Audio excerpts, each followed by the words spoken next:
Hello, everyone. I hope you all are doing wonderful. I hope you like my my poor man's attempt at a cosplay. Uh, I've never been well. I've realized recently that I'm better at stuff like art and creativity than I used to think, but I've never been like an expert at it. Colin Johnson, welcome in. What up is Comic Con is tomorrow, and I am beyond excited. This is my unofficial cosplay for it.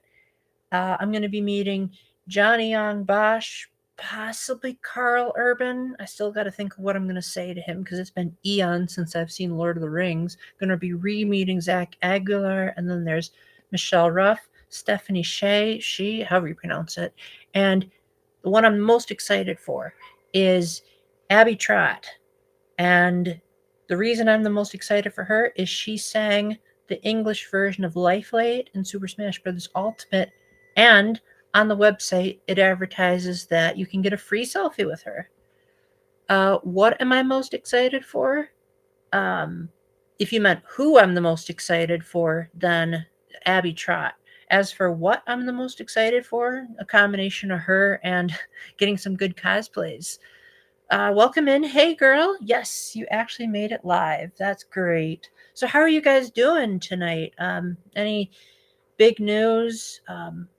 Any of you all going to Comic Con sometime this year? Uh, Hopefully, I'm not the only one who's having a blast because I'm also going to Catholic Creators Conference at the end of the month. So, beyond pumped for that. Going to be re-meeting Tyria, which you guys might remember her from a video last year where she started out as a commenter and then we met. You're in Florida. Very nice. Hope it's not too hot. I don't know if I'd be able to last 2 seconds in Florida because I'm a warm-blooded person, so putting a warm-blooded person into a place that's even warmer is just it just sounds like torture. Unless if I was like in a swimming pool 100% of the time. It's getting hot here in Jersey. Oh man. Oh, that stinks. I guess I chose a good place to be because it's pretty decent temperature around here. Speaking of temperatures, I went to a garage sale earlier this afternoon and I picked up, what do you call it? Technically, it's for snowboarders where like you get on your stomach and you like ride down the hill, but I think it also floats in the water. So I got it because I was hoping that I could like lay on that if I ever go to the lake or the beach. Because you guys all know me. Ever since I got over my fear of the water, I've been trying really hard to try to go swimming as much as possible. Oh, good. Glad you tried that out. Hey, girl. Hmm. Oh, this water tastes better than usual. Maybe it's because I was just so tired at the gym today. Like, it could be that I'm really getting stronger in my legs. And so when I do the, what's it called? The leg press, I can do 190 pounds on that. And even the gym's manager can't do that much. So it could have just been that because I've been pushing my legs a lot more, maybe I'm just more exhausted, or maybe it's because it's in the afternoon. But I still had a good time. It was really quiet. There was only one other person there besides the person working there. So very, very peaceful. Oh, I just love it at that gym. It's one of my favorite places to be. What about you, hey girl? What are some of your big news lately? I'm pretty sure getting hot in Jersey is not the only big thing going on. Gym vibes. Oh, you know it, Colin. You know it too well.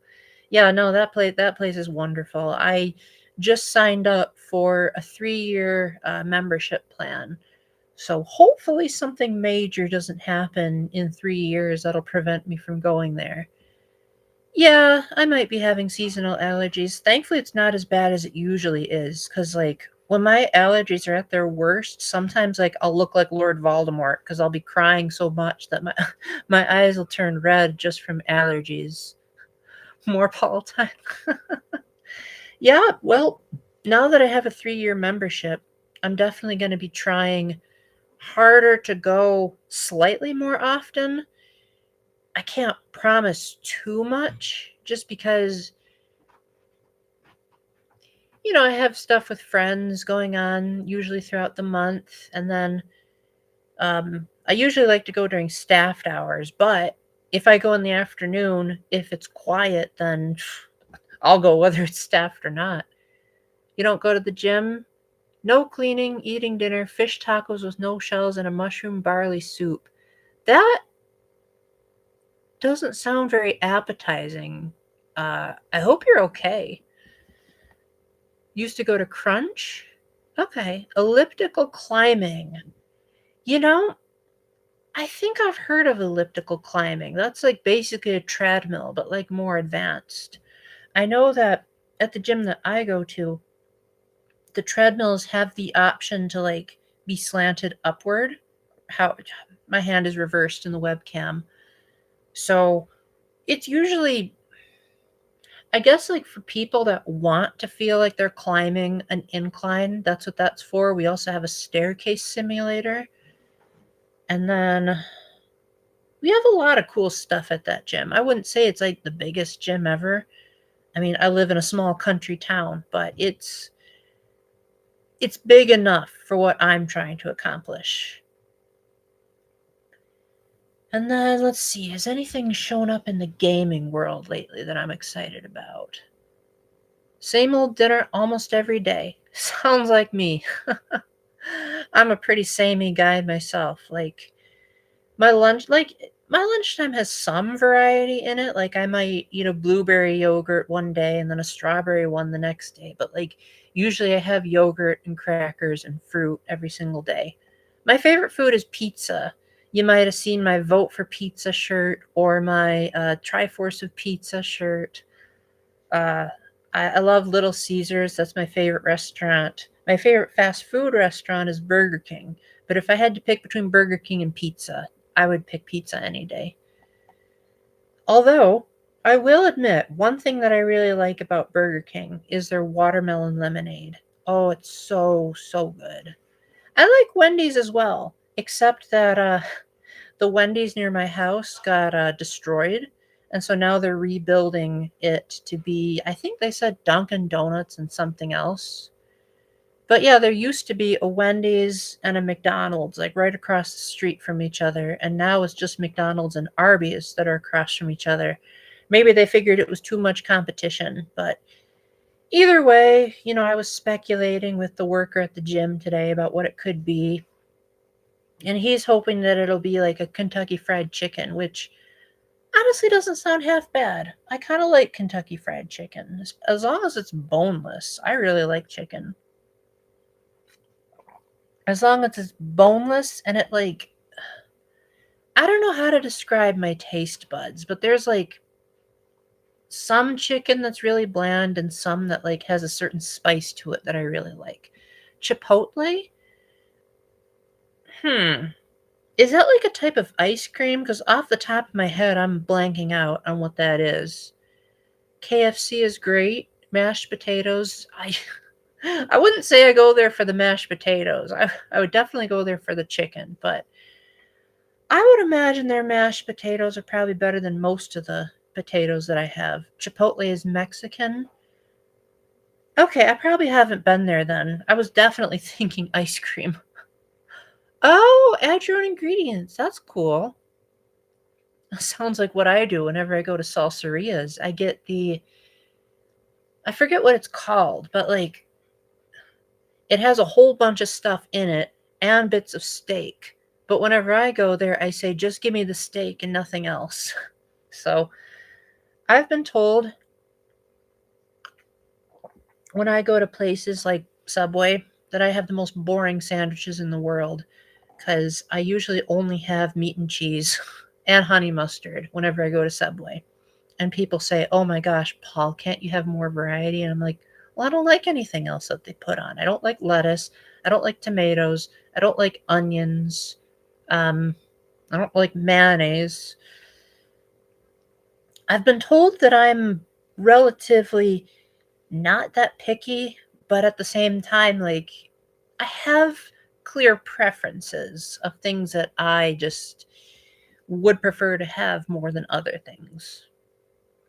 I also, this is super random, but I'm actually going to give you guys a little bit of a clue as to an upcoming video. My next video will be Comic-Con, but the video sometime after that, I did an interview with my friend Rachel on her perspectives on my very first mission trip, the one that I told you guys where I stopped being sexist and I just completely changed my life and my outlook. And oh shoot, I forgot where I was going with that.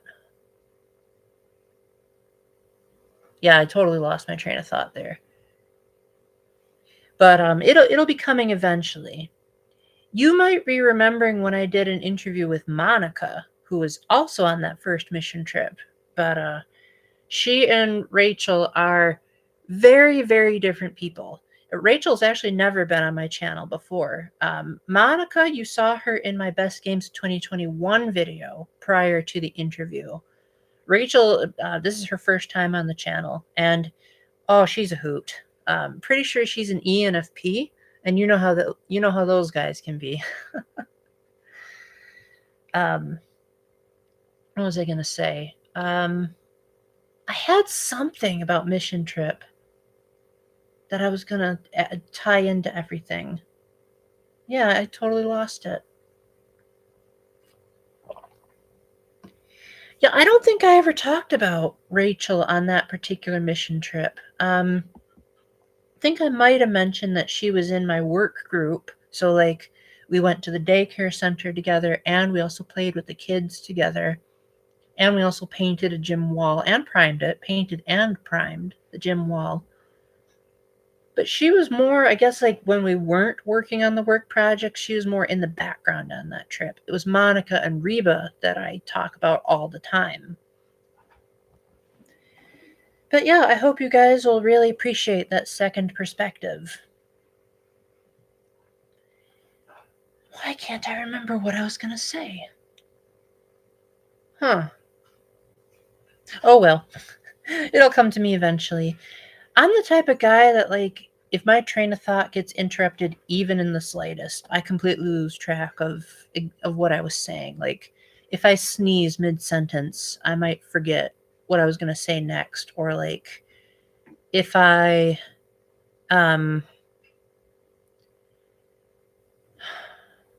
yeah, just I easily get distracted at my therapy appointments. Do I find it easier making friends with girls? Yes, actually, I do. That's not to say I don't have guy friends. I just I find it harder to relate to guys because I feel like a lot of their problems I just don't deal with. Like, the things they complain about don't bother me, and the things that bother them don't bother me, or and vice versa. And I feel like when they talk about, like, their perspectives on women, I just can't relate. I'm like, I don't know what you're talking about. You seem like a completely different gender than what I am. Like, I would say the only thing about me that's stereotypical American male is my anatomy. But apart from that, I'm just kind of just my own unique hybrid of human, I guess. They'll have to create a third gender called the Paul gender, and I'm the only person in the world that's that gender. I'm not non-binary, I'm not male, I'm not female, I am Paul. I'm joking, obviously, but sometimes it feels like that at times. As far as do ISTJs find it easier? I don't know. That's a good question. I think it depends on their comfort. Like, if an ISTJ had been, like, bullied by the opposite gender, they might not want to, but they might also just go for, like, whoever they find is going to be the most loyal. And depending on the girl, some of them can be extremely disloyal, but then some of them can be, like, so loyal that they'll stick with you through thin and thin. But I guess it all depends on their experience. Not only American male, genetic male. Yes, exactly. I have 2 younger brothers and 1 younger sister, and I think that's why my younger sister turned out to be kind of a bit of a tomboy, is that with having 3 older brothers, she kinda took on some of our traits. But then again, my 2 younger brothers are yes, I am the oldest. Technically, I'm the 3rd oldest if you count my 2 miscarried siblings that came before me, but as far as those of us that are actually still alive, I'm the oldest. But, I am very different from my younger brothers. Like, obviously, there are some family resemblance things here and there. Like, we all play guitar. My brothers and I are all right-handed. My sister's a lefty for some reason. The only one in our family that's a lefty. We all have brown hair. We all, at one point, were in our music ministry at youth group. So, we have some commonalities, but vastly different personalities. Hello, Jevil. Glad you could make it in. Hopefully, I can talk to you a lot longer than I did last time. Oh, yeah, I know that song. Not a big fan of it, but, there are plenty worse. What's the latest news on your end, Jevil? Any cool things that you're looking forward to, or did Nintendo say anything that I missed? I think I'm getting better at. I think I'm getting better at keeping track of Nintendo news because I usually look at Nintendo Life's website like all the time, like several times a day. Oh, I get it now. My eyes glazed near the end of that, but that is a very interesting way of greeting "Hey girl." Very, very nice. Very nice. But there was one game that I saw an announcement for that's coming to Switch and Switch 2, and it's called, let me see what it says in my notes, because I have a notepad for all the games coming out. It's called Moss, the Forgotten Relic.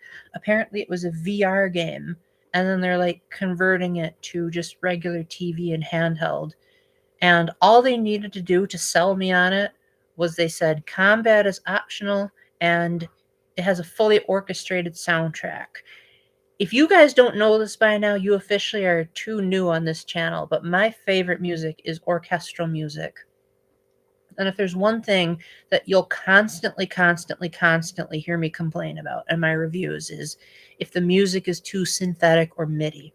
Obviously, there are exceptions, like a few a few games that have good MIDI soundtracks are Undertale, Deltarune, most of the Sonic games, Celeste.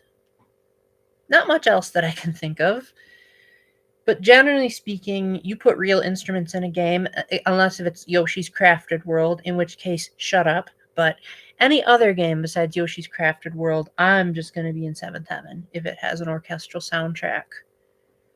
That's what got me into Evergate, actually, which was Stone Lantern Games' first project. Or Renaissance Man? That's a good question. I wouldn't say I like classical music all that much. I like orchestral, but not classical. And you might be thinking, what's the difference? The difference is that orchestral music, at least what I listen to, has a consistent volume throughout. Like when you hear the Gusty Garden Galaxy, it typically doesn't like dip and peak as far as volume a whole lot. But in classical music, you got it really quiet at one point, and then the orchestra just blares, and you're blasted back from the stereos, and then it gets so quiet that you have to turn it up, and just the constant fluctuation in volume drives me crazy.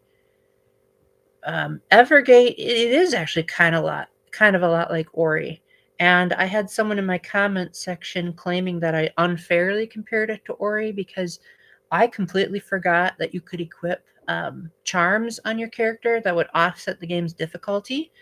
And so I beat the whole game without any kind of power-ups or charms. And I just got roasted in the comments for that. But thankfully, the developer or the composer of the game saw my review and he said, yeah, I guess it is true that the relic system wasn't explained all that well. But then again, I could also use that as bragging points, being like, I beat the game just with my standard abilities. How many people can actually say that? You know, like people that do those challenge runs. I did a challenge run by accident and I still beat it. I don't know if I'll ever play it again, but I will say the soundtrack is glorious. The composer actually gifted me the entire soundtrack because he was so pleased with uh, some of the nice things I had to say about his music. We almost did an interview on my channel, but then he never got back to me on when he wanted to do it. So, oh well. Maybe if he makes another game, I'll consider doing it again. Because, I think my channel's getting a bit more popular lately. It does kind of look like Ori. Yeah, it is eerily similar in terms of its looks, but in terms of its gameplay, it's more of a puzzle platformer, whereas Ori is more of an exploration 2D platformer. Oh, yes, I did know about the Exit 8 movie. If it has an English dub, I'd love to watch it, but I don't really like listening to languages that I can't understand. So if I have to listen to any voice acting that's not English, I'm just completely gonna zone out because I want to be able to understand what's being said and I want to like appreciate the acting. Subtitles, oh that stinks. Yeah, maybe I'll skip it then because I'm of the opinion that pretty much everything deserves an English dub. Now you might be thinking, now wait a minute, Paul. Some games are so heavily rooted in Japanese culture that having an English dub would be problematic and it wouldn't be reverent to the culture. And then you got the other extremists that might say it'll cost too much money to hire English voice actors. And to that I say, look at 100 Line Last Defense Academy. That's a game that has 100 endings. And it's not fully voiced, but it does have a full English dub for the parts that are voiced. A language discriminator? If I'm hearing it, yes. Because again, I want to understand what is being said. If someone is jabbering away in a language I can't understand, that takes me out of the immersion. That being said, some of my favorite voice actors are English dubbers. Like, I love Matt Mercer, Erica Harlocker, Abby Trott. I mean, you name just pretty much anyone in Fire Emblem, and I really respect them a lot. You can just read the subtitles almost like reading a Bible. Yeah, but I kind of want to hear English voice acting when I watch a movie because then, again, like if the subtitles are saying one thing, but the characters' voices are saying something else, I don't know. It's just, I don't know. It's odd, and I don't know how to explain it. And maybe you could call me racist, but some people just have certain preferences. It's like food, you know, some people like pizza, some people don't. Some people like the color blue and some people like the color red. Just the brain tends to just filter out certain things, and I don't think there's anything wrong with it as long as you're not attacking the person. I would never want to attack the people that speak in another language. I just would like the option to choose what language I hear it in.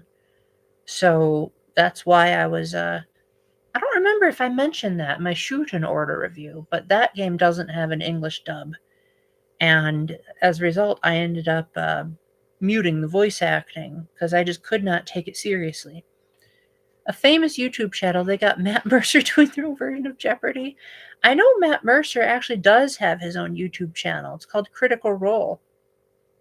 And he became so iconic in that role that when they were making a game called Date Everything, I think you would know about that, Jevel, because our mutual friend Miss Peggle streamed part of it. He played a 20-sided die from Dungeons and Dragons. Yeah, no, I adore Matt Mercer. He's one of the few male actors that I can actually say I really like hearing his voice. Like, generally speaking, when I hear a guy actor, what matters to me is he a good actor or not? Like, the sound of his voice doesn't really matter a whole lot. Except for Matt Mercer. There is just something about the way he talks that is not gay or anything like that, but just like soothing. Oh yeah, Bryce Papenbrook is pretty good too. Except the funny thing about Bryce Papenbrook is that guy just cannot hide his voice to save his life. Like, You listen to him in like any role and you know it's him. Yeah, Date Everything. I'm glad you liked it, Jevil, but man, I could not get into that game. I'm just not much of a romance guy. That's why when I reviewed Shoot in Order, my least favorite gameplay genre in that game was the romance route.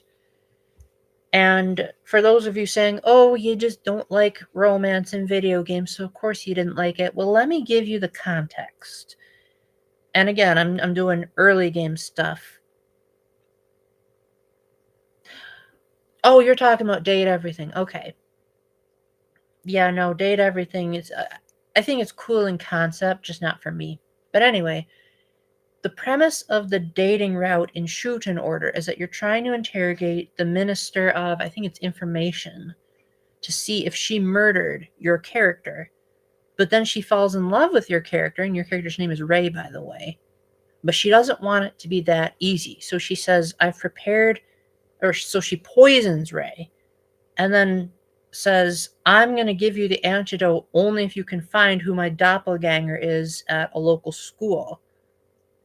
So then you have to like pretend to be in love with all of these girls thinking that they might be the minister in disguise. And so like even when you do say something romantic, you know that the character doesn't mean it because she's under duress. And it leads to just feeling incredibly forced. Like they had to have a romance route in there and they just said we don't care how the execution will be, we just got to have it. And that's what drives me crazy about any game that Kazutaro Kodako works on. Like, he had that same problem with Danganronpa and also with Hundred Line, is he's the type of guy that says he wants something and then he ignores the process of making it happen. So like when he made Hundred Line, he said, I want a game with 100 endings. And he didn't think about how that was going to be executed, so he ended up putting his company in debt by taking out such a large loan from the bank. And he just said, yeah, I want this game to be made so much that if our company goes bankrupt, if people don't give it enough sales, who cares? Because it's got to have 100 endings. And some of those 100 endings were an absolute pain in the neck to get through. So if you're paying attention to my Myers-Briggs videos, he is the definition of an outcome-driven guy. And as a result, just his games are very hit or miss. Have I heard of a game called Kindergarten? No, but I've heard of a grade called Kindergarten. I don't remember if I ever was in kindergarten. Because, I had a very weird school life. Oh yeah, it's a very goofy plot.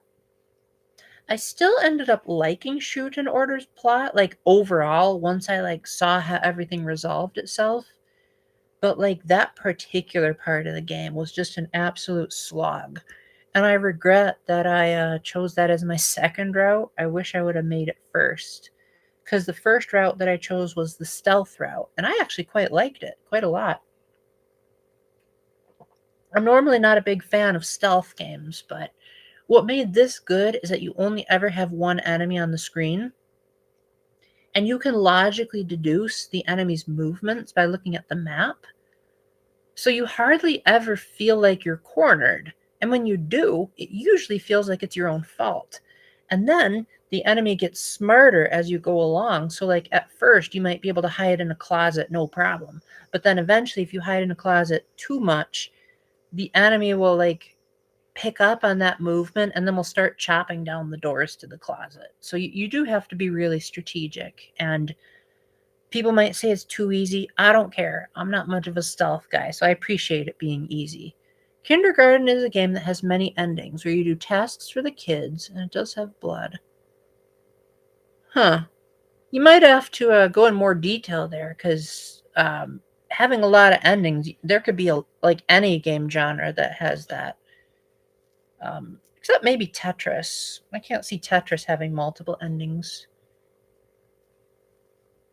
Although I did beat the highest difficulty in Tetris for the Game Boy, and my reward for that was I got to see someone playing the violin. It was a Game Boy game, so obviously it wasn't like a real violin, but it was a nice little like, oh, that's neat that the game acknowledges that I'm a Tetris expert. Uh I'll watch MatPat's video of it if it sounds like a game that I like. Like, if it's a dating simulator or if it's like a horror game, I think I'll pass. Although, there is one dating game that I really like, and that's Doki Doki Literature Club. Mainly because it's a satire of dating games, and that's why I love it so much. And also, like, in the Plus version, they had such good side stories that made the girls feel like real people, which is not something you could say about the main game. I actually cried a few times when I read the side stories, which doesn't happen much when I play games, just because games are usually very immersion breaking for me. So like when characters are crying, I'm like, oh, it's just plot convenience, and like the games are trying to like tug on your emotions. But I guess like what makes Doki Doki Literature Club different is that it I don't know, it feels like something that would actually happen in the real world. The side stories, not the main game. The main game is like a totally different game almost. Never actually played DDLC. You haven't played DDLC Plus?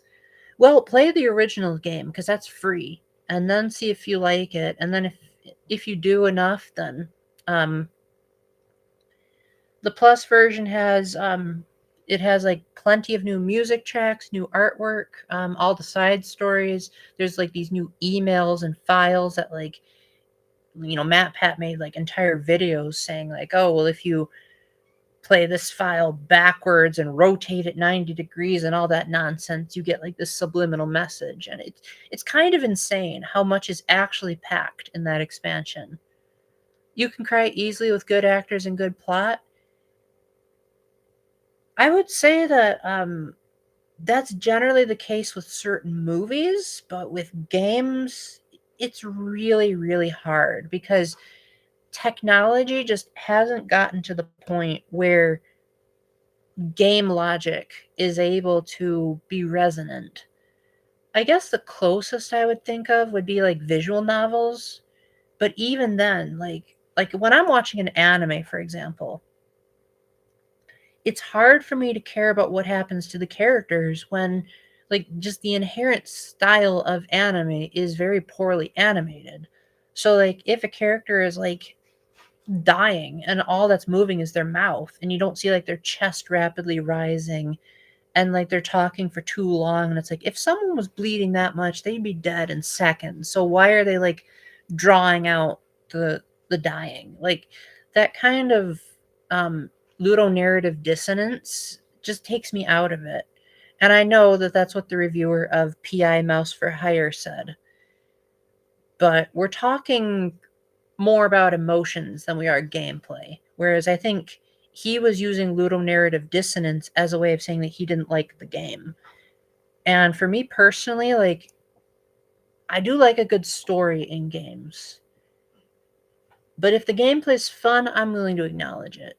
It sounds funny more than tragic. Now that you mention it, it kind of is. Like some of the Zero Escape games have pretty over the top death animations. You only cried at the end of Final Fantasy IX, I think that's what it is. The game did a good job of establishing the characters and their bonds together. Hello, Lodo. Glad you could make it. Wait, does Lodo have a different name? Because you said Heart DQ3, but I see Lodo DQ3. So am I... Lodo, would you care to explain why Hey Girl's saying something different than I am? Because I'm a bit confused. We are almost 1 year into the Switch 2 cycle. Oh, you wish. I mean, it's technically not impossible. I just think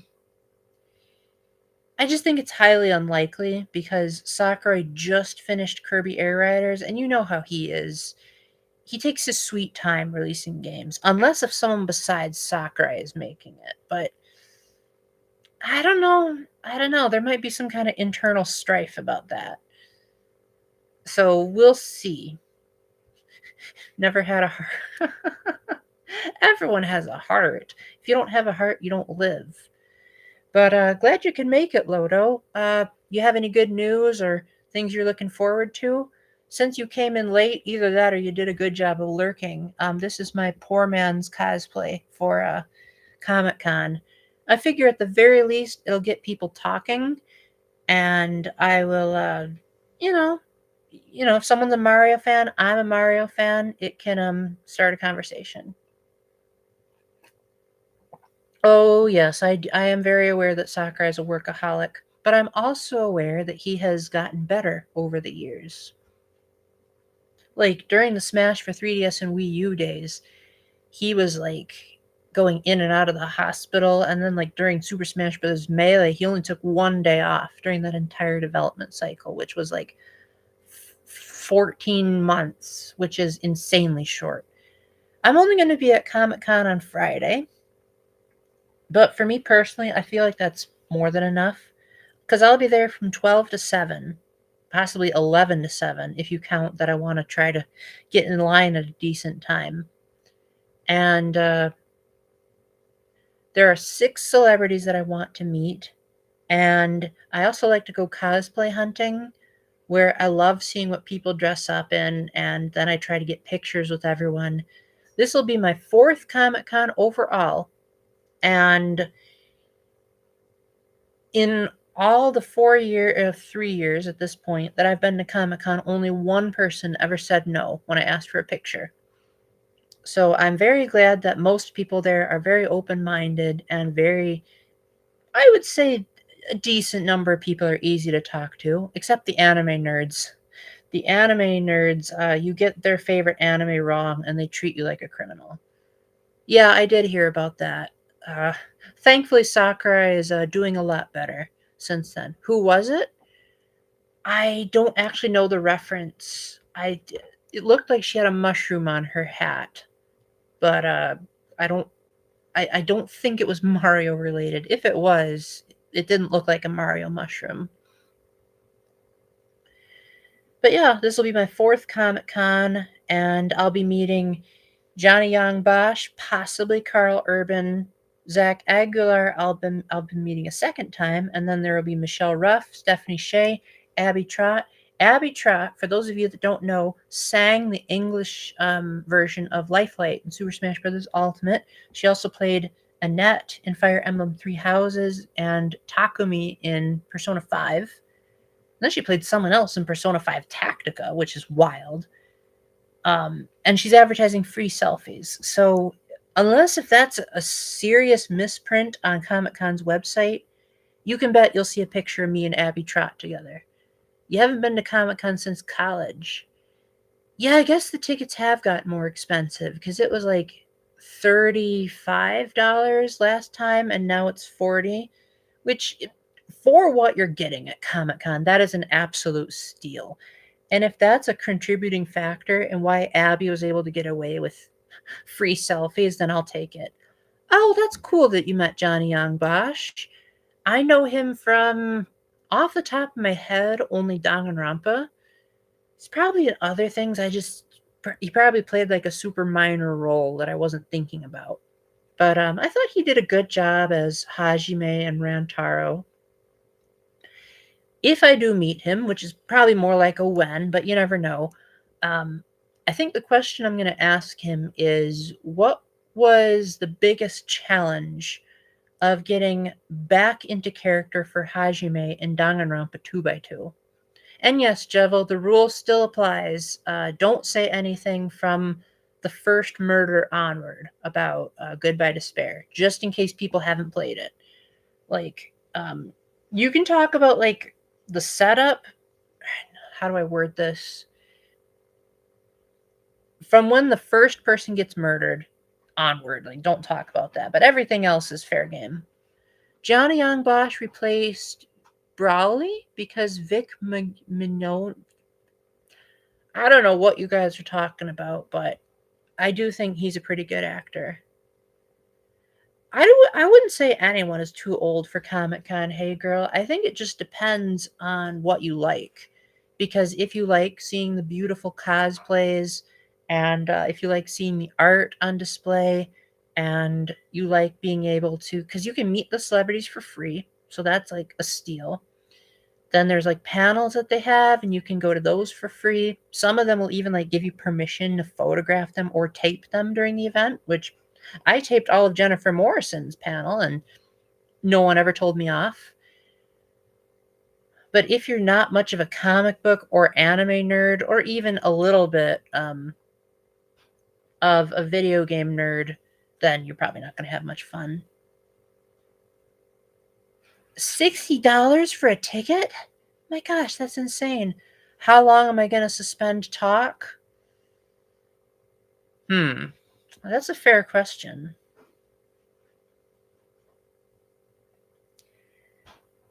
For your sake, Jevil, I'll do a month after Danganronpa 2x2 comes out. And then, just for you, I'll make a whole live stream called Spoilers About Danganronpa 2x2.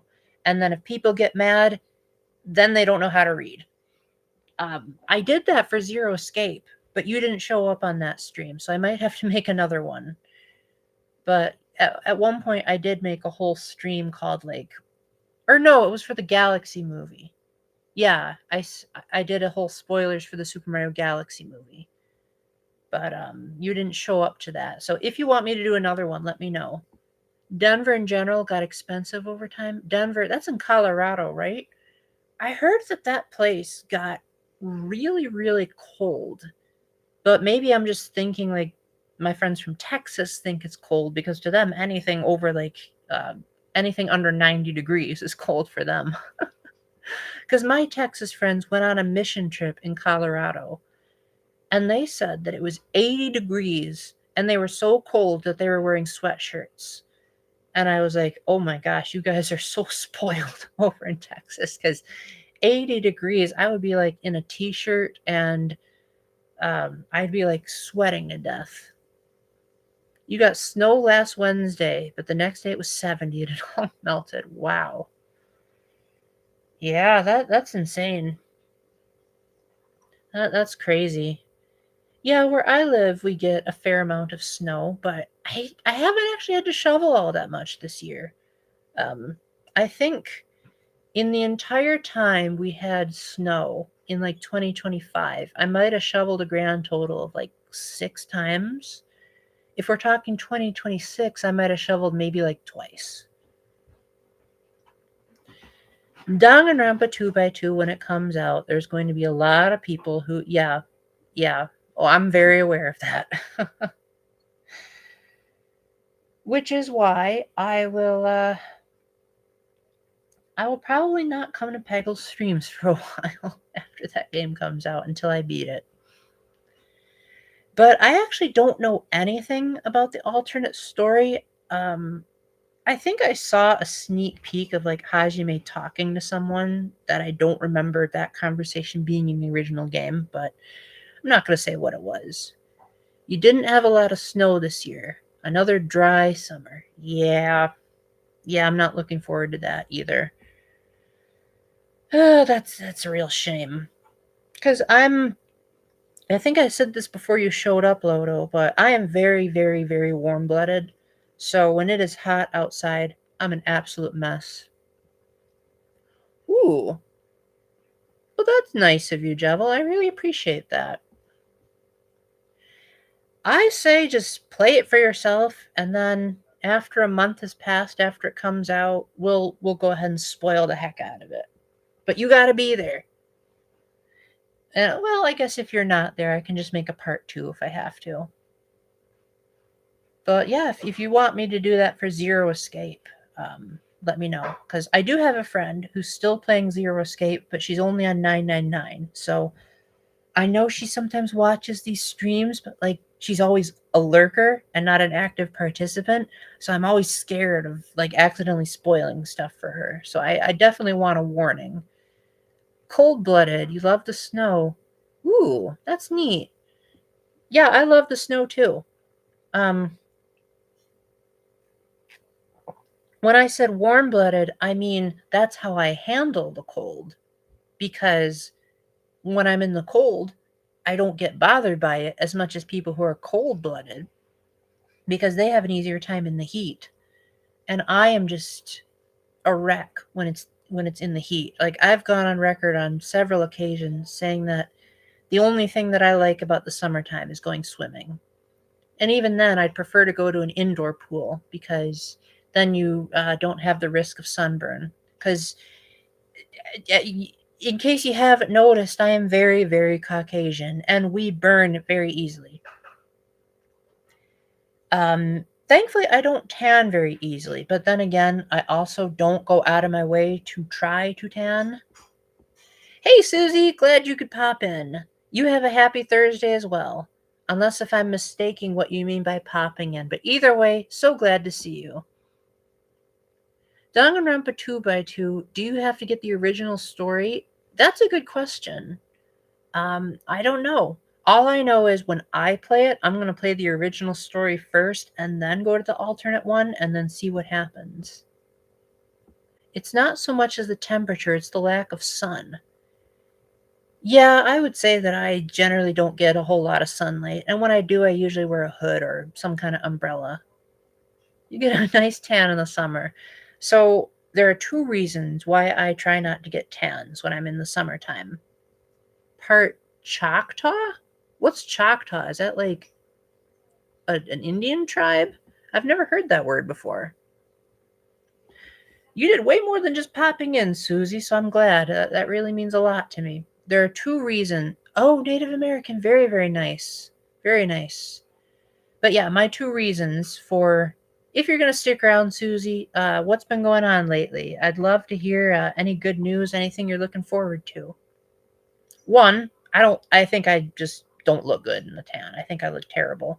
And two, my doctor doesn't want me to get a tan because she said with the medication I'm taking, I'm more susceptible to sun disease. So she said, I only want you to be outside for 20 minutes without sunscreen or shade. So there you go. Orders from the dermatologist, which the dermatologist is responsible for my hair being as thick as it is. So I'm going to trust her on skin matters as well. Well, I know that I used to tan quite a lot before I started going to the dermatologist. Like when I would go on mission trip, I'd tan pretty easily, but nowadays not so. Well, actually, no. I don't think I actually tanned all that much on most of my mission trips. I know I did on my third, because I have a picture of me with one of the teenagers where my face just looks very, very burnt. But the other ones, no. Yeah, no. I must have just taken that one picture and thought that it was the norm. But speaking of mission trip, a couple of you showed up late, so I thought you'd be glad to hear that eventually, not right away, but eventually, I'm going to be putting out a video. I'm going to be putting out a video where I interviewed my friend Rachel, who was in the same group as me when I went on my first mission trip. So you'll be able to hear her perspectives on that same old story. Yeah, no, I would love to give you my dermatologist's phone number, but not on a live stream because that might be a bit too personal for that information to be on the internet. But maybe like when we're doing like a video call, I could do that. But yeah, dermatologists do hair, nails, and skin. They got rid of warts. Um, they gave me something that helps my hair to be thicker because my ears get so cold. So I was just like, I need something to cover up my ears so that I don't have to wear a hat all the time. So that helped my hair to be a lot more puffy, which is nice. I remember I used to have very curly blonde hair when I was born, but it wasn't dyed and it wasn't straightened. It just turned into this over time, which is crazy because I've heard that happens quite a lot to guys, but you don't hear about girls that have their hair just dramatically change like that. So if there are any girls in the chat, I am genuinely curious. Like, if your hair changed color, was it natural or was it dyed? Oh, thank you, hey girl. My hair definitely didn't used to be straight. It just kind of happened. So it's nice that when I did have curly hair, I wanted it to be straight, and then it kind of just happened. So, yeah. But then again, like literally almost every single girl I know tends to be a contrarian with whatever natural hair she has, cuz nearly every girl I know who has curly hair wants straight hair, and nearly every girl I know that has straight hair wants curly hair. So it seems like nothing ever wins. You know, Danganronpa 2 took you a while for chapter, the dialogue to the investigation where you stop and then continue. Yeah, it is a bit long. Your hair gets curly when you let it grow. My hair is never going to be short unless if I have like something like chemotherapy. I plan on being a hippie the rest of my life. Your hair went from red to auburn reddish brown. Interesting. But you're older and you think that's not unusual. Your mom had straight black hair. Very nice. That is interesting. I've never heard of a person going from red to brown. I've heard of people going from like brown to red before, but never the other way around. I give you Chiaki vibes. Never would have thought I'd hear that of all people. I would have thought maybe more like. Now that I think about it, who does have hair like mine in Danganronpa off the top of my head? Because most of the guys that have long hair, like Yasuhiro's, look like a sea urchin. But I guess I kind of do look like Chiaki, just a different color. She is my favorite character in Goodbye Despair. Um, I don't think she's my favorite character in all of Danganronpa, but she is my favorite in Goodbye Despair. And I I hope that Christine Marie Cabanos is able to get back in character good enough for Danganronpa 2 by 2. Because she did a good job in Danganronpa 3, and then she played Himiko in Danganronpa V3, and I was just like, oh my gosh, I'm loving the fact that like you can just barely make out a Chiaki voice amidst all of that. Yeah, I did see the trailer, or more specifically, I listened to the trailer. Oh yeah, Esabelle does kind of have hair like mine. You know what? When I went to go, when Esabelle came to visit me last month, or was it the month? Yeah, it was the month before.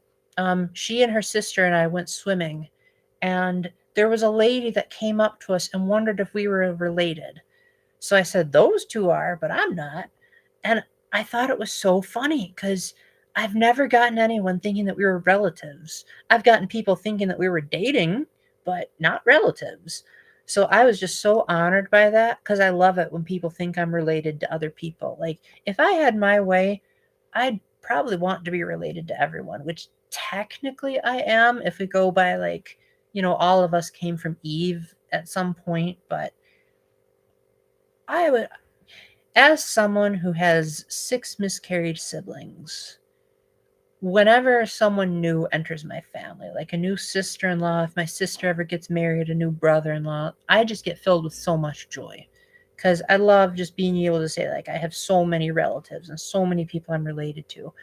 But even if people just think that I'm related to someone, that's good enough for me. One time, people thought I was related to my girlfriend. Someone thought that she and I were siblings, which I thought was really funny. But then again, we do kind of have pretty similar hair because she also has brown hair like mine.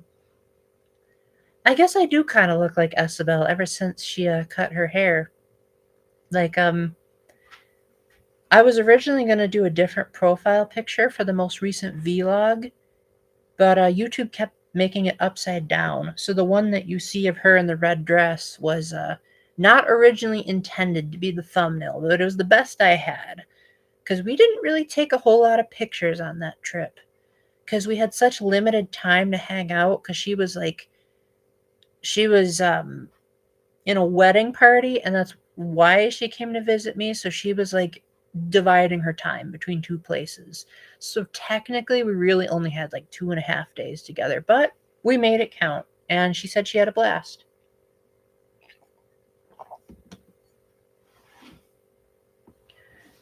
But all right, I guess that could be a nice general question. Is who are you guys often told that you look like?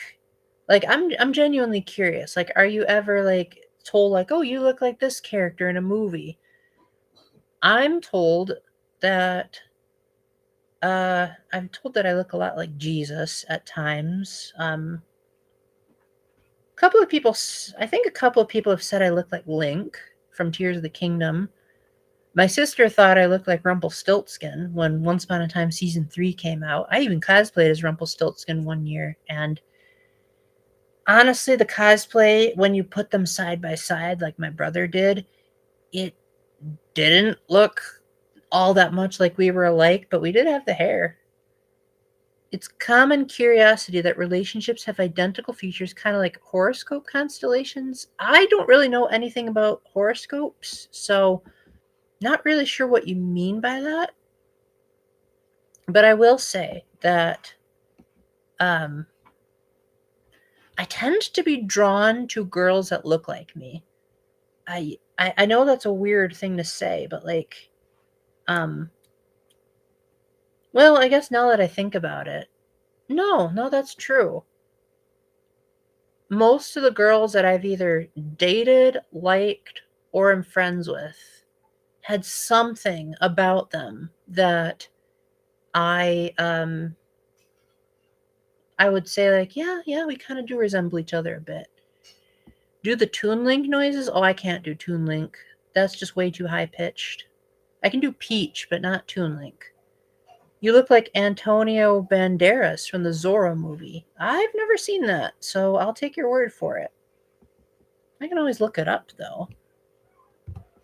Antonio, what was it again? Banderas.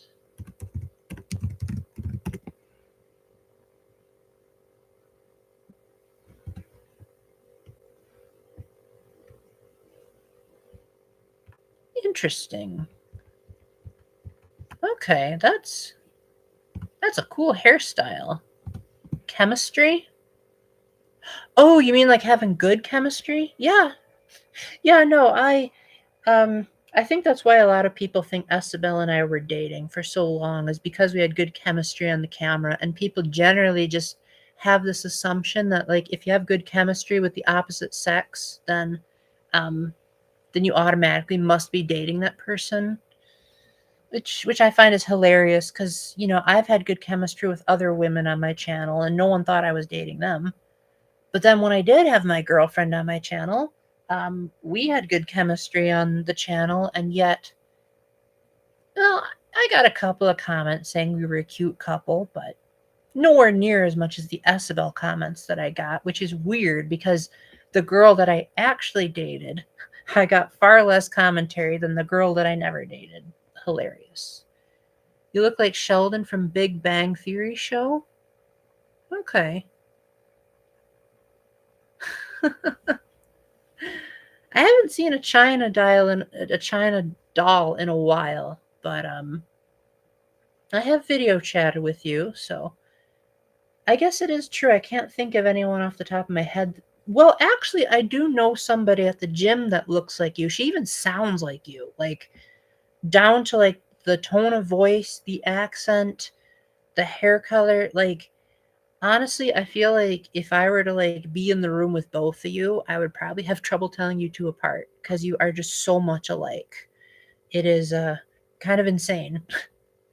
I won't um I won't share those details, but I just remember the first time you and I ever video chatted, hey girl, that was one of the first things that came into my mind was just like, dang, I know someone from the gym that is like exactly like you, down to like almost every little detail. It is hilarious.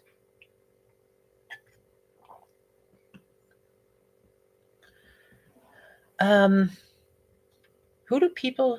I think I already said Link, Rumpelstiltskin, and Jesus. People say you've only been mistaken one time for someone else. Okay, well, there's only so many face types in the world, and for someone like me, um, a lot of faces blend together. So I would imagine if you and I ever met in real life, Susie, and then we met again, I would probably completely forget about it if I'm being honest, because I have completely forgotten what my sister looks like at times. There was one time I was interested in a girl, and I I genuinely I genuinely forgot what she looked like for the longest time. And there was one time where I was waiting for her to show up, to go to church with her. And she walked past me, and I did not recognize that it was her. But then I thought to myself, you know what? I'm tired of waiting around for her. So I think I'll just go into church. And then it turned out it was her the whole time. So even when dating, oh, check my energy bar. Got this much left. Thanks for the reminder, Jevil. I actually played Jesus in high school. Um, it was when we did Stations of the Cross.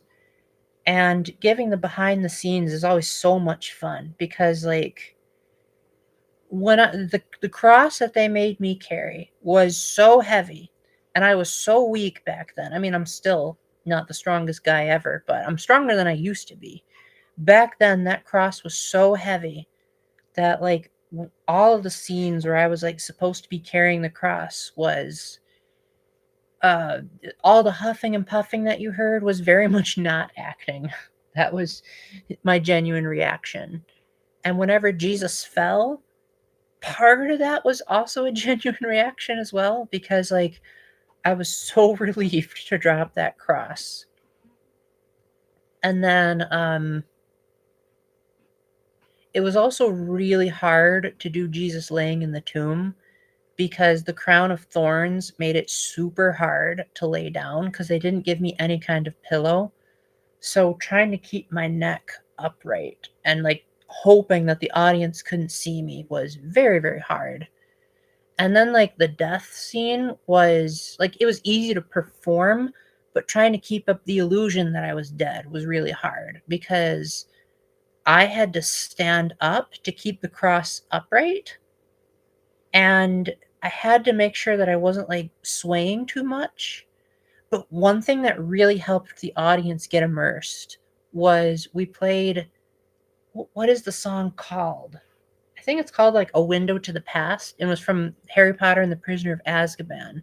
And that played after Jesus' death. And I was like, that song is so perfect for the scene. And I think my mom and grandma were, like, crying during that time. In elementary, you sang the Christmas song from Alvin and the Chipmunks. Very nice. Very, very nice. I don't think I've ever been able to imitate the Chipmunks, but my brother could, and he was good. It was a wonderful experience, Susie. To be honest, I kind of asked for it. I, like, put my name at the very top of the list of people to play Jesus, and I even, get this, I even picked out the director because every year we had a different director for stations. So I went up to a girl named Adrian and I said, I think you would be perfect for directing the stations. And then she did. And she was so perfect that a lot of times I would say, like, well, I personally think that if I did the scene this way, that would make it more powerful. And every single time she approved of my suggestions. So, like, I think the original plan was when Jesus died, he was supposed to just slouch his head down and close his eyes. But I said, well, in the Gospels, it said that Jesus gave a loud cry and breathed his last. So would you be okay if I did that? And she said, yeah, that sounds cool. Then I also said that I didn't want to just hang there on the cross and look miserable like Jesus is always portrayed in the movies. Because I said, if you have someone who's nailed to a cross, he's not just going to be sitting still. Um, he's going to be, like, in such excruciating pain that he's going to be, like, crying out and moving around. So I made sure that there was a lot of, like, twitching and a lot of, like, jerking around. And then it was after the death sequence that I started standing still. And I think that's what helped the audience be immersed, that it was a real death, was just the sheer contrast of just how much I was fidgeting versus how still I was able to sit. You know, whenever the Mario movie comes out, you always have your Mario voice ready with, Yahoo! It's me, Mario! Then tell you I love the game Mario. People have told me I have a really good Mario impression. And I'm really flattered by that because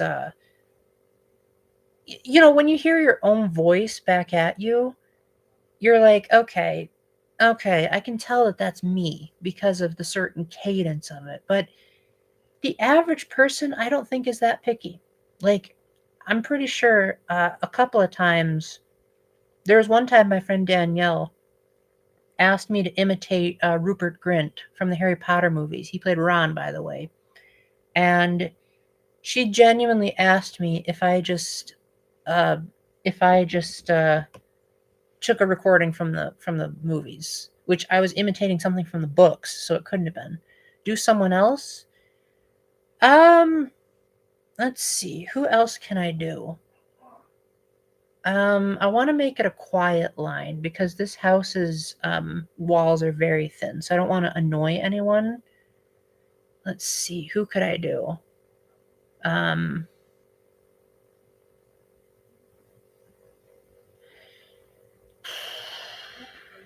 I'm trying to think of someone that wouldn't like.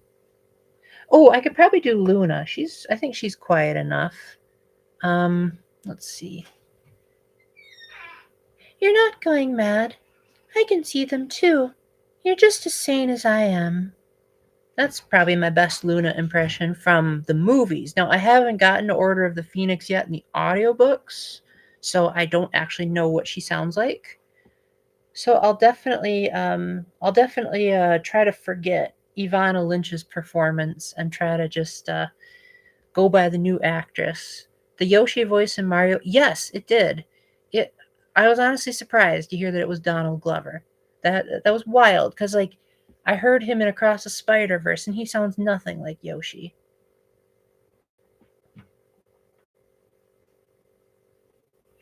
Yeah, I've been told by quite a lot of people that I'd be a really good voice actor, and every single time I tell them the exact same words, which is when you're a voice actor, you have to sometimes be willing to do roles you're uncomfortable with, and then you have to deal with stuff like contracts and NDAs and traveling, and I'm just not that kind of person.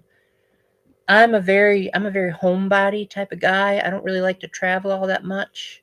And when I do, it's for stuff like once or twice a year conferences. Like I'm not the kind of guy that craves vacations all that much. And if I do go on vacation, it's typically to see a friend. Like I remember when I went to go visit Esabelle the first time, I remember saying to my boss, "This is the first time I have asked for a vacation since 2006." So, can I do Shoma's voice? Ooh, I've never tried. Let me see. Ooh, gotta think of one of Shoma's lines. I'll protect all of you! That's the best I can do. I can't think of any other lines that he says. I can't wait for Pac Man's snack adventure. I hope that works out well for you, Jevil. Oh, thank you, Lodo. That was literally just like my very first attempt. Like, I've never even tried to imitate anyone from 100 Line. The funny thing about 100 Line is I have never heard of any of the voice actors in that game. And so as a result, like, it almost sounds like the characters are trying to sound funny. Like, I don't think there's a single character in that game that I would say, like, oh, yeah, that sounds like a normal teenage girl or a teenage guy. Like, Moko, for example. Like, that girl, I'm just like, who talks in that husky of a voice? And then Hinoko, Himik, whoever the tall girl with glasses is that has the axe. Um, her voice seems like it's just so very nasally, and I'm like, again, who talks like that in real life? What board game do I like? Murder on the House or Betrayal at the House on the Hill is my favorite. I also really like Cribbage, and I like there's one more game I really like. Ticket to Ride is pretty good. Someone with a cold. Oh, I'm sorry that you have a cold. Hey girl, I hope you get better. The last time I got sick was, I think, well, the last time I got really sick was in like January of 2025, and it was so bad I thought I was gonna die. But thankfully, it was only 2 days worth of sickness, and then I got over it. They're all European based. Interesting.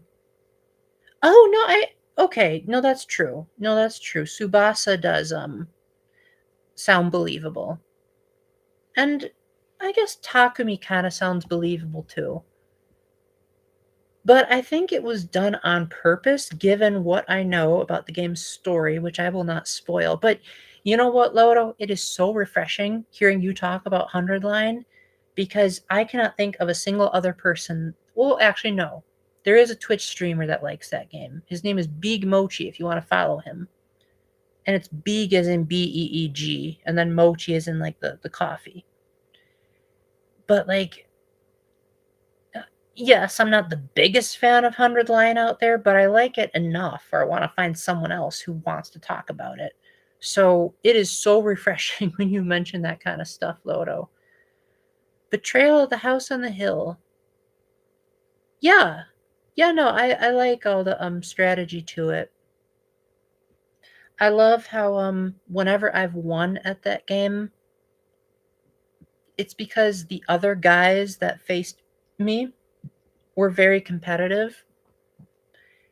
And as a result, whenever I beat them at games, it's because they never take me seriously. Because they think, oh, Paul's just playing this for fun, so he's not much of a threat. But then they underestimate me. And as a result, like, by the time they realize that I'm about to, win, they're like, shoot, we should have been attacking Paul instead of each other.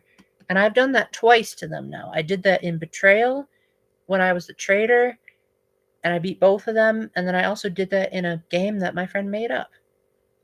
You played that at a cousin's house? Very nice. Second favorite game last year.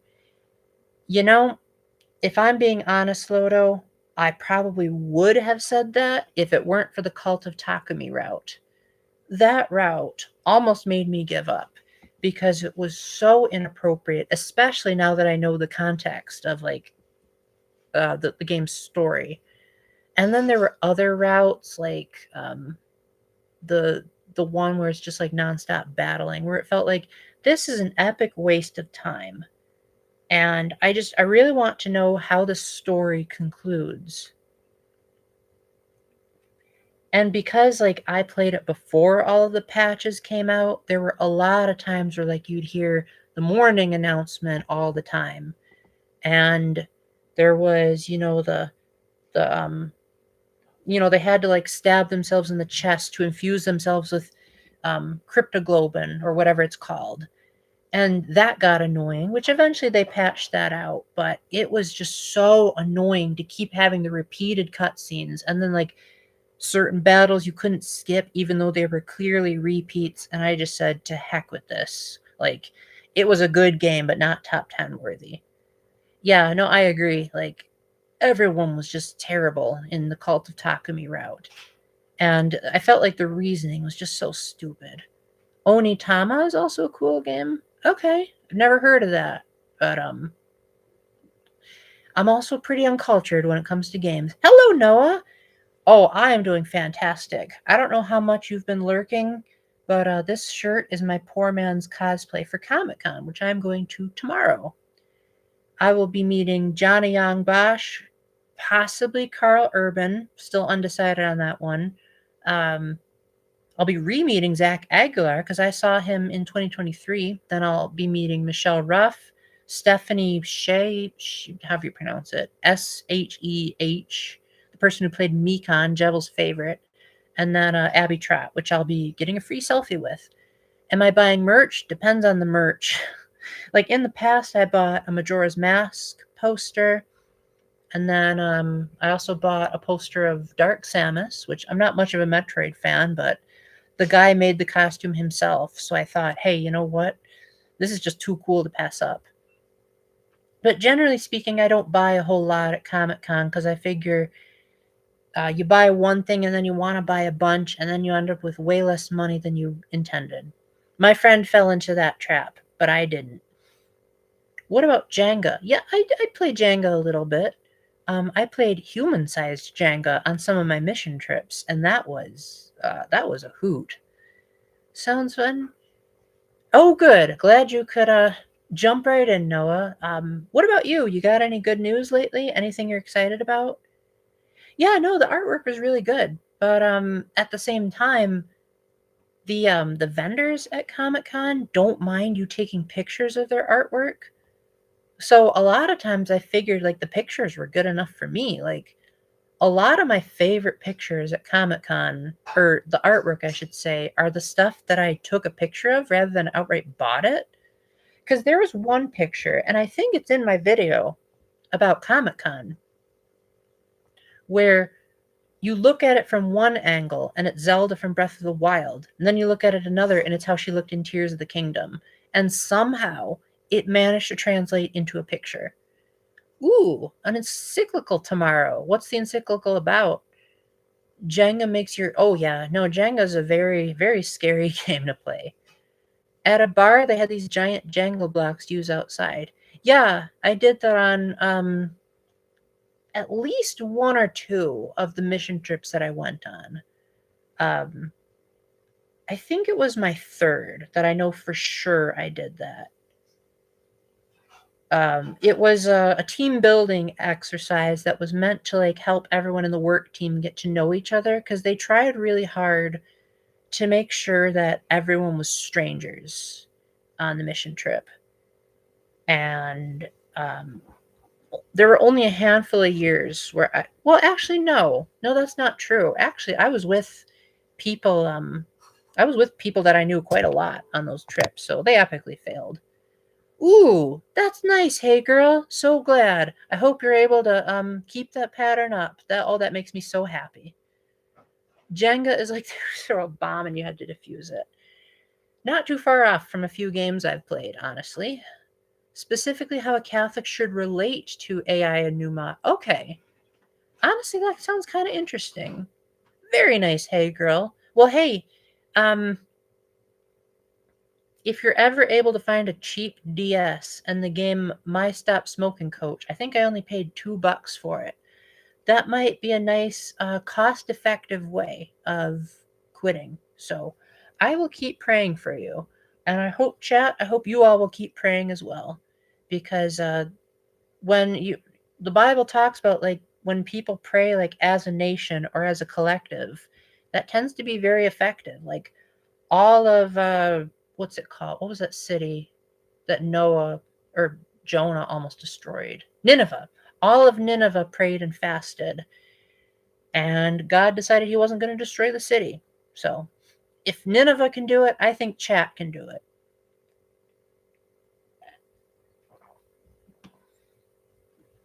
Might popping in and out, you know what? That's cool by me. That's cool by me. Just glad you can be here at the very least. Ooh, that is a scary commercial. Usually, what I tell people when I say not to smoke is one of two things. I say, one, there are plenty of people with smoke allergies. And um, if you don't, like, if you're a smoker, it's hard to tell how far your breath goes. Like for me, I can like smell someone smoking from like half a block away, and it just gets me to just really cough like crazy. And like sometimes I have trouble breathing. So it's like one, you're like making other people cough when they don't want to, which secondhand smoking is actually worse than smoking. And two, my grandpa died of lung cancer. And, he eventually did quit, to be fair, but he quit too late. And as a result, he died a very, very painful and drawn out death. I think like the actual moment of his death was peaceful, but the actual process of getting there, from what my mom told me, was excruciating. And I just said, I never, ever, ever want someone to go through what he did. So that's why I try to tell people, like, try to quit smoking as soon as possible because you do not want to go through what my grandpa did, and you do not want your friends to get lung cancer from secondhand smoking. Generally speaking, I've noticed that, like, when it comes to addictions, the best way to overcome them is to think about them from a logical perspective. Like, what is worst case scenario by being in the addiction. Like, well, I guess like it's not strictly logical because like porn, for example, I guess there are studies that show like it does affect your reproductive cycle and your ability to like have pleasurable sex, but then from an emotional level, you think like how do you think people, cuz both men and women can be sexualized in porn. It's not exclusively a guy issue. Um you think about all these men and women who are in porn, and a lot of times it affects your perception of actual men and women. No, I don't think, thankfully, I've never been the victim of someone who was like addicted to porn and then saw me differently. But I can definitely attest that there are these fantasies that girls have about like their ideal man. And I just honestly think a lot of it is utter baloney. And if it isn't, it's like a really unhealthy and like super specific lifestyle that these guys have to get into. And again, it's the same thing when like girls are pornified, for lack of a better word. Um, the porn creates this standard that actual girls just can't reach. And I think it it makes me really sad that like you might think that pornography is private. Like, oh, you just grab a porn novel or a porn magazine, depending on which type you read, and you do it in like the secrecy of your room. But deep down, it actually affects everyone because your well, I've never been a porn addict, so I don't know. But I would imagine from what I've heard, you would become objectifying other people by saying, "Oh, well, you're not as pretty as that girl I saw in the magazine," or "Oh, you don't sound like that guy in the porn novel. So therefore, I just am not going to like you because you don't fit this very niche fantasy." Which, to be fair, at the current moment, I think I'm aromantic. So if a girl doesn't want to date me because I'm not like a guy in a porn novel, then I guess I'm not too bothered by it, but I would be bothered if she didn't want to be friends with me. I think that would be pretty annoying. Journalists have documented that porn actors are very damaged, such as drug addicted. Yes, I have heard that. A lot of them are suicidal and they lose like unhealthy amounts of weight. And then like some porn actors aren't actually even real. They're just AI generated, which is another reason why I don't like AI. But I didn't think of that the last time we had that discussion. So thank you, hey girl. Thank you for giving me another reason not to like that stuff.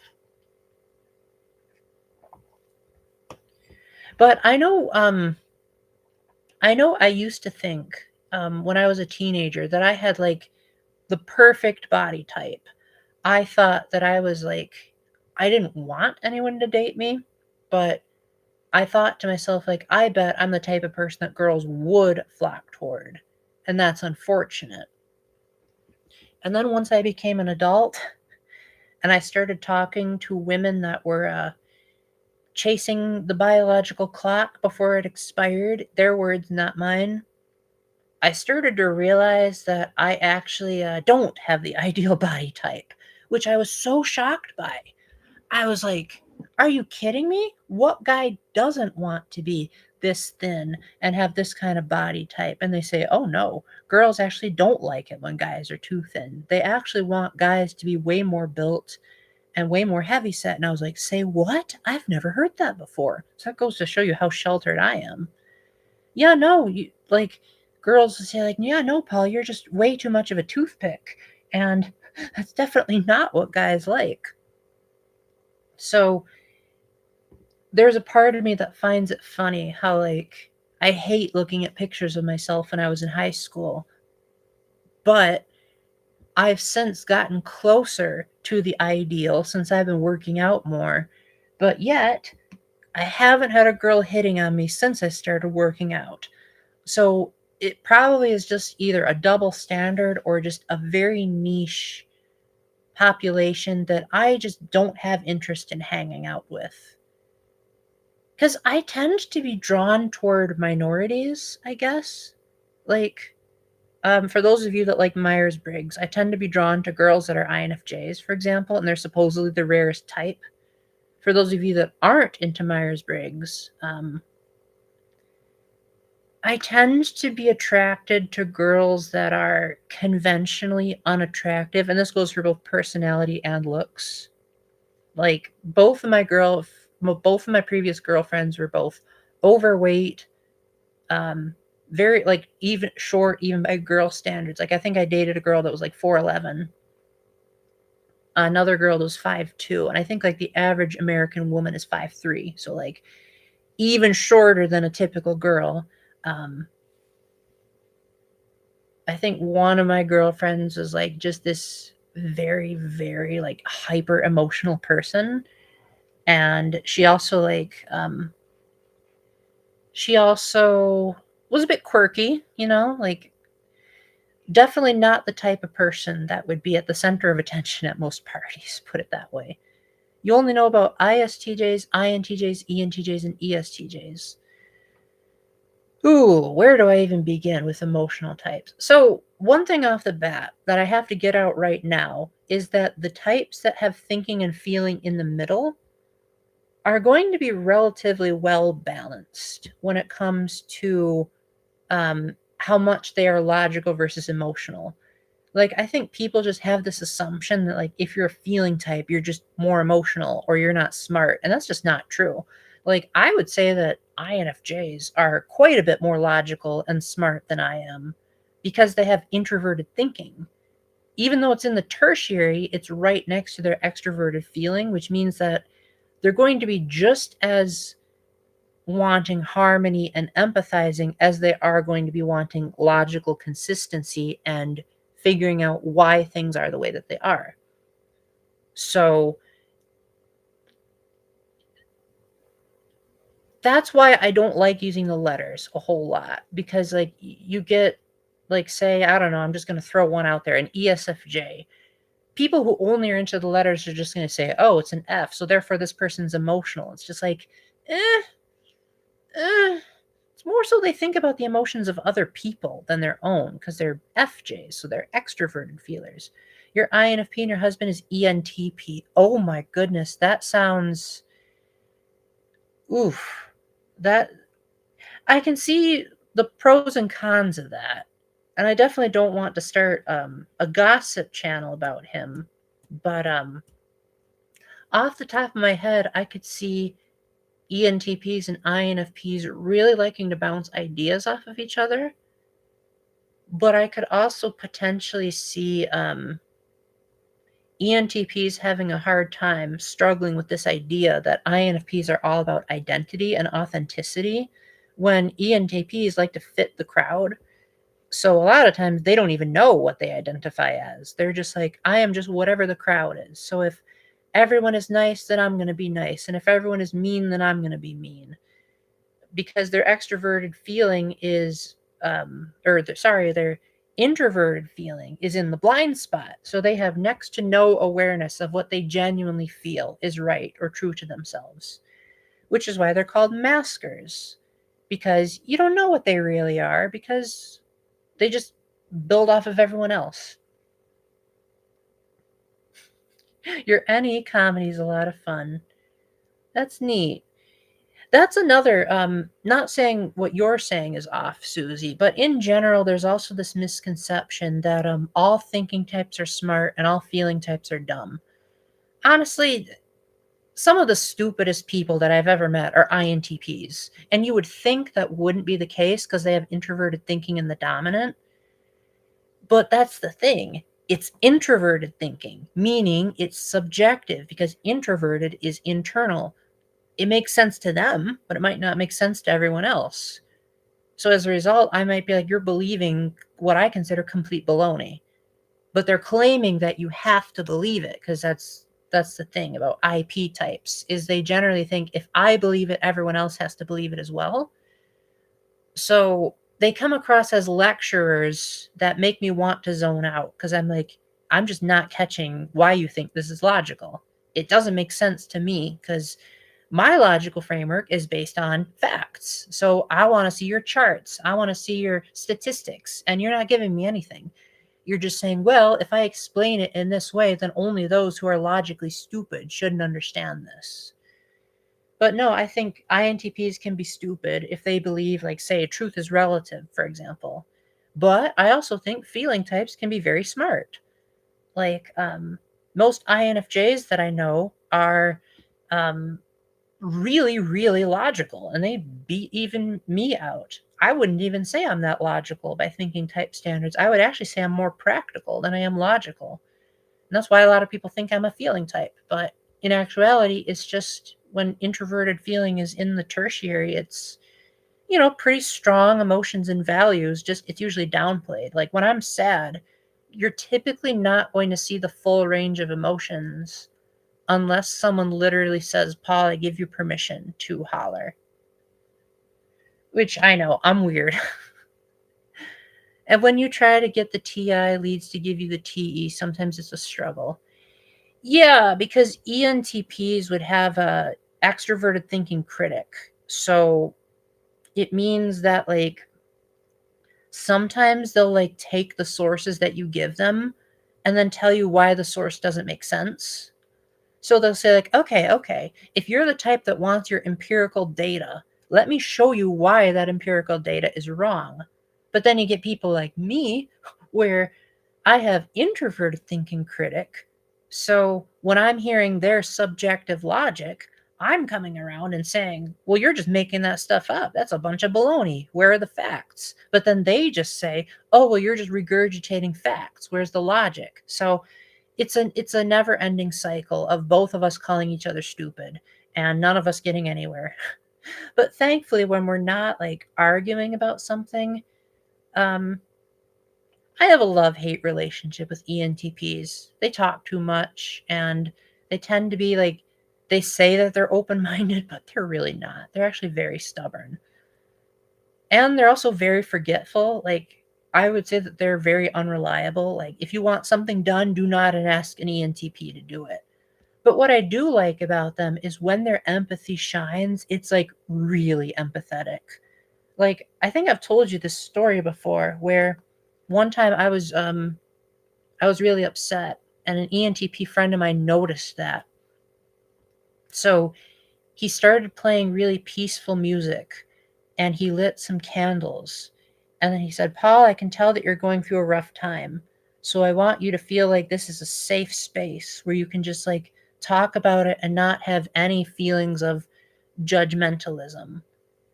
And I never would have thought of that coming from him because he seemed like the type of guy that critiqued everything.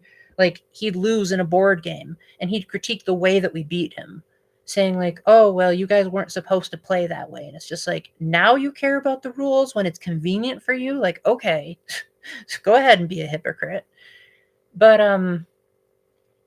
in retrospect, he kind of did make those kinds of statements. Like, there was one time that I was complaining that I was having headaches on a retreat, and when we were doing, like, affirmation notes, he said, "P.S. How are your headaches doing?" And I was like, he didn't have to say that, but that is really nice of him. Yeah, no, ENTPs are sweethearts most of the time. It's just as soon as your logic doesn't make sense, then they're out to get you, which is why I try not to make any kind of definitive statements when I'm around them, because I'm just like, oh boy, they're just going to talk me to death. Because that's the thing about NTPs is they're the only thinking types that are informative. So they have a tendency to either talk in circles or beat around the bush, or, like, they might, like, start talking about something else mid-sentence and then forget the point that they were trying to make. So a lot of times they don't even let me argue against them because I lost my train of thought halfway through them talking, because I'm just like, okay, get to the point already. And then by the time they do get to the point, I'm like, no, I forgot what I was going to say because you took so darn long to say it. Um, but yeah, like, other misconceptions is that all sensing types don't like abstract stuff. Like, um, I would say the tertiary intuitives are, for the most part, fairly abstract. Like they'll often like have an idea about what they want to do for the future, or like you get your ESTJs where they're, they have an adventurous side to them where they're like, okay, I could kind of see this new thing being fun. Whereas you get someone like me where I'm just like terrified to go on an adventure. But then you get people like INFPs. You can probably relate to the Susie, and if I'm inaccurate, please correct me. But I've noticed with like INFPs and INTPs, like how their introverted sensing plays out is they actually like to reminisce quite a lot. Like I know an INTP who's an author, and he was constantly dropping personal details about like where he was standing, like when certain things happened to him. But I could still tell, thank you, Jevel, but I could still tell that he was an INTP and not a sensor because he was talking about like what the meaning of it all was. Like he would say like, okay, while I'm playing volleyball, or I'm not playing volleyball with everyone else. Now I'm having an existential crisis about what I'm doing with my life. But then he'd also add in the little detail that he was like watching from the bushes. So it's like they give a little bit of personal detail, but not as much as I would. What you've seen is a lot of NTPs of meta speak, which gets into their derived theories. Yeah. Yeah. Yeah. Yeah. Yeah. I wish I could say something more creative, but I've definitely had those kinds of conversations where it just seems like they make up logic as they go along. And as a result, it ends up just making me feel worse. Which is ironic because they're supposed to be extroverted feelers, but boy, can they be dense when it gets into describing their logical framework. But credit where credit is due. INTPs and ISTPs, despite having extroverted feeling. Oh, sorry, Jevel. So let me see if I can put it in layman's terms. So typically speaking, when people use logic, they're going to use one of two methods. They're either going to look at um, the facts, and by facts, it could be like, ooh, I heard this person saying this on a Reddit post, or I heard this expert at college say this. And they're going to want to try to do like fact checking. But then there's other people that'll try to say, like, well, based on this, that equals this.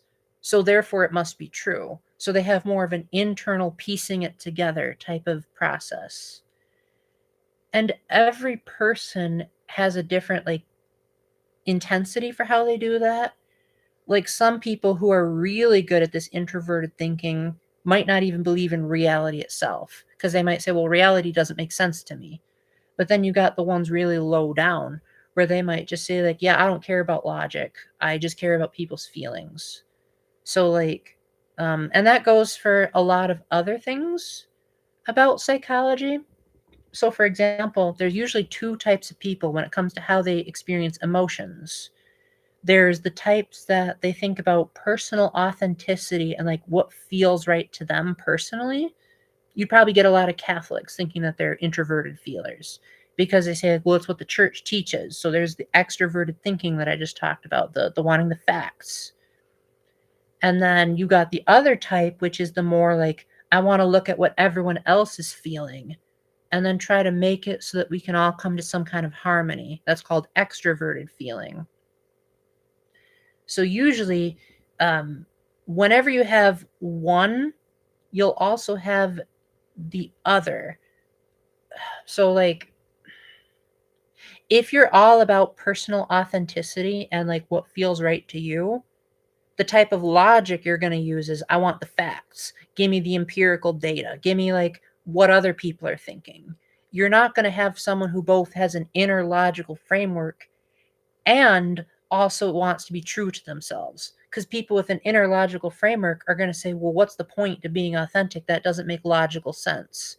And people who are too authentic are going to say, well, I don't want to be logical because then that gets in the way of me being authentic. It's got to be about me. It's not got to be about what logic thinks.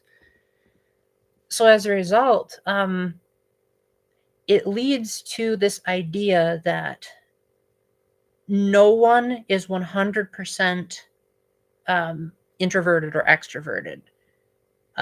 We are all ambiverts, and we are all going to, at some point, be other people focused. No matter how much you want to say you're an extrovert or an introvert, it's scientifically impossible.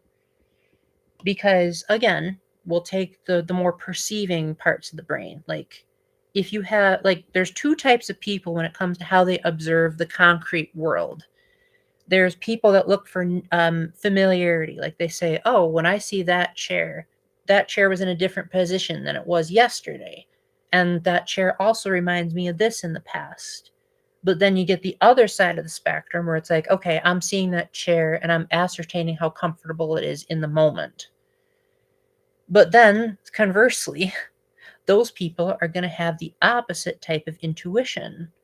So a person who's more inward, thinking like, this is familiar to me, I really like this comfort, are also going to be looking, when they're abstract, they're going to be thinking about new ideas. Like, ooh, what if we take it from this angle?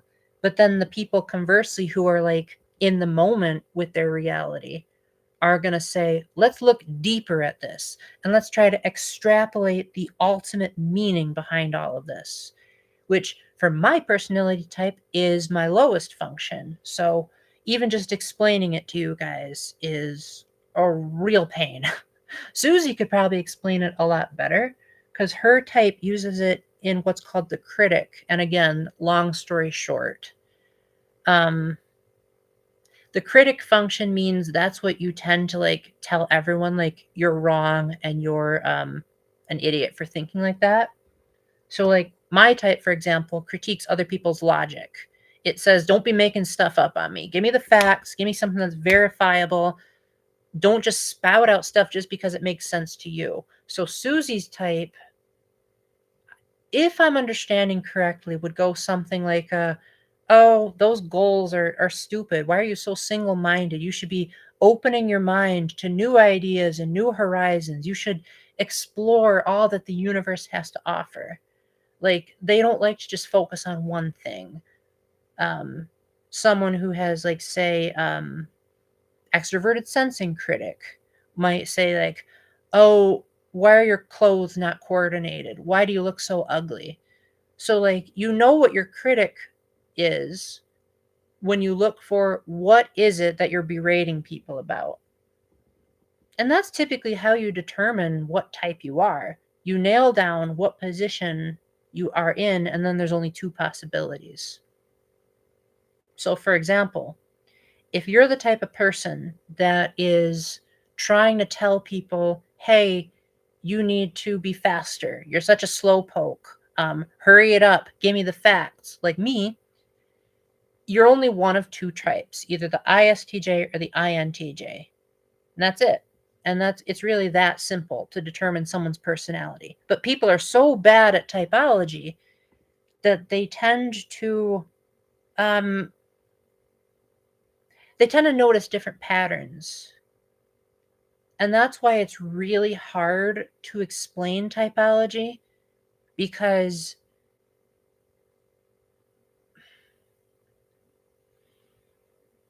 there are so many different systems, but yet a lot of the systems either contradict each other or are from, like, how do I word this? So most people, their introduction to Myers-Briggs, which is a form of, like, identifying a person's personality. Stop me if I'm being too complicated, by the way, guys. Like, please shut me up. Most people use the 4-letter system. Like, there's 16 possible combinations of what the letters could be. And the letters they came after what was called cognitive functions, which means, like, what is the first thing that your brain is going to jump to? And then it would measure out, like, okay, what are you afraid of? What are you oblivious to? And they would just go down the line. But that was just really hard to categorize people like that. So the letters were meant to be an abbreviation for how that person functioned. So for example, you get someone like me where the first thing that's always going to pop into my mind, no matter what, is going to be, how is it familiar? Like even this live stream, I'm going to be keeping track of oh, okay, Lodo was here at the usual time. Oh, maybe Lodo showed up at a different time in this stream. Oh, Susie's here longer than usual. Oh, seems like Susie's more talkative. I wonder what happened to cause that talk. Like, it's always going to be comparing and contrasting. So then again, you know it has to be one of two types, either ISTJ or ISFJ. But again, that's just way too hard to talk about without the letters. You'd have to say, oh, Paul is an introverted sensor, extroverted thinker, introverted feeler, extroverted intuitive. And don't even get me started on the last four. And so Myers and Briggs, the two women that simplified things, came along and they said, let's just abbreviate the types so that it's easier to say. But then they simplified it so much that people forgot about the cognitive functions. So you get newbies that'll say things like, hey, I'm an emotional person, so I think I'm a feeling type.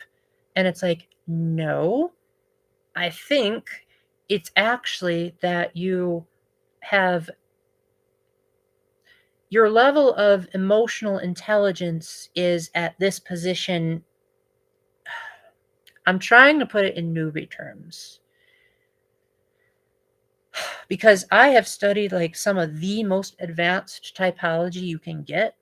Like I've studied interaction styles, the temperaments, a little bit of the big four.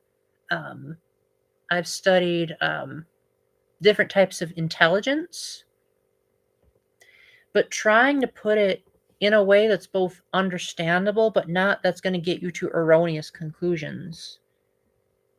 Because, like, I have literally been mistyped as every single one of the 16 personalities except for 2. And I think it's because people just do not know their typology. They say, oh, Paul, you talk so much. You must be an E. It's like, okay, the E and the I are not meant to ascertain how much you talk. It's meant to ascertain, are you going to be other people focused or self focused? That without trying, that's just going to be your gut impulse. And the reason why my type is an I, an introvert, and not an E, an extrovert, is because the first thing that's going to pop into my mind is, how does it relate to me? Like, okay, this is my stream. This person hasn't been at my stream before. So you see how it's interior focused. With someone like Susie, she might say the first thing that's going to pop into her mind is, when I am in this situation, how do I feel about it? Is it authentic to my values? Whereas if you're an extrovert, the first thing you're going to think about is, how does it relate to other people?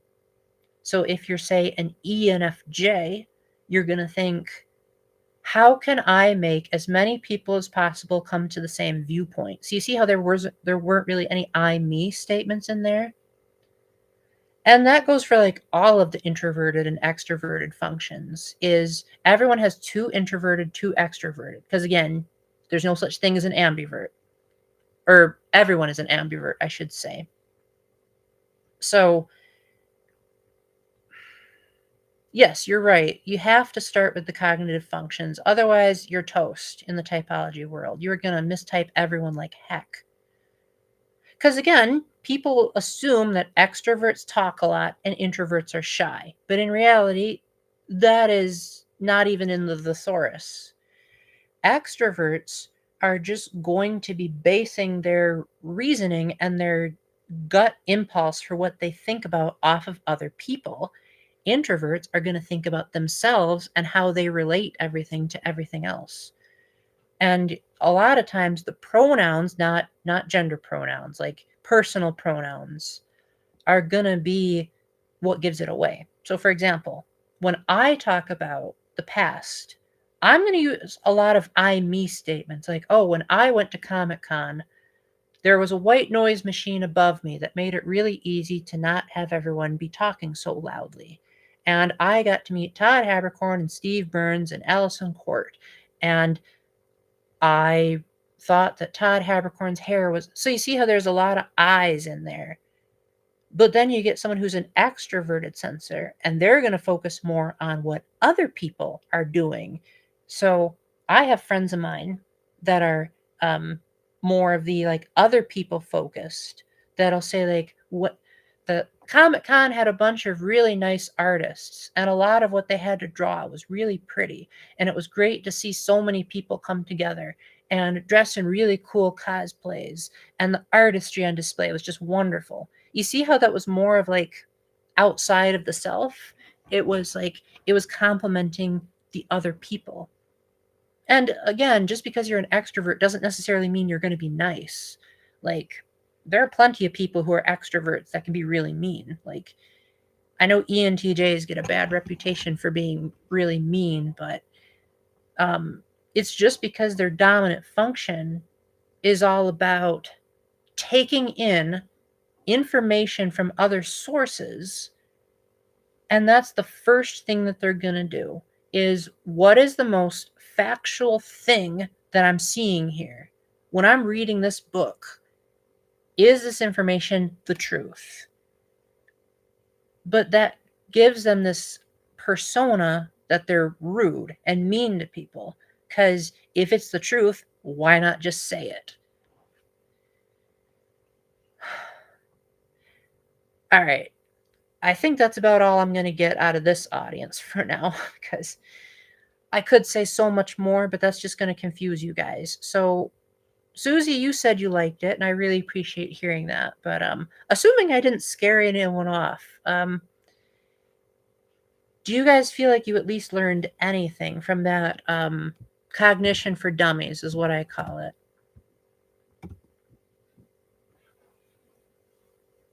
Wow, I must have actually scared people off because YouTube says that Susie's the only one here. Wow. Oh, good. Glad to hear it, Lodo. Glad to hear it. Yeah, I guess YouTube's system must be broken because it literally said like a second ago that you weren't here. It said that literally it was just me and Susie. So, um, I guess, well, Jevil, you mentioned that you have Asperger's syndrome, and um, typology is really hard for autistic people to grasp because they tend to have a hard time relating to anything that's outside of the self, even more so than most introverted types. So you typically have to give them a lot of examples, but I was trying to explain it to a broad audience. Like, usually when I'm explaining typology to individual personality types, I would adjust it based, well, Asperger's is the same thing. It's just that the DCIM, or whatever the new spectrum book is, reclassified it, which in my opinion is stupid because people with Asperger's, or as they now call it, high functioning autism, are significantly different from people with low functioning autism. But the reason why they classify it the same is because people with high functioning autism don't have the vocabulary delay, but they still have the other things in the spectrum, like the tics and the social, well, not necessarily socially awkward, but like they don't pick up on social cues. But that's so broad that I feel like Asperger's really helps the high functioning community feel like the fact that they can talk and articulate themselves should be its own classification, even though it's technically in the autism spectrum. But like, getting back to like, if I wasn't talking to a group and I was talking to one person about typology, say I was only talking to Susie. Now, I don't know Susie in real life, but if she just said, "Hey, Paul, I'm an INFP and I want to learn about typology," I would really want to appeal to the creative side. So I would try to like find either a silly way of explaining it, or I'd want to like affirm the need to be authentic. So I might say something along the lines of, well, I'd say like, "Well, Susie, INFPs are the type of people that are, real good at art, and that they make like the most creative rap songs because they just love their new ideas. Whereas if I was talking to someone like an ENTP, I would try to appeal to their sense of logical consistency. So I'd say, like, hey, so based on these rules in this system, does that make sense that this pattern would apply to you? Because they like to do a lot of, if this is true, then therefore this must be true as well type of statements, which drives me crazy because, again, introverted thinking is my critic function. But when you're talking to a bunch of people, you have to use generic terms because you don't know how everyone's going to take it. But I just realized I should probably wrap it up.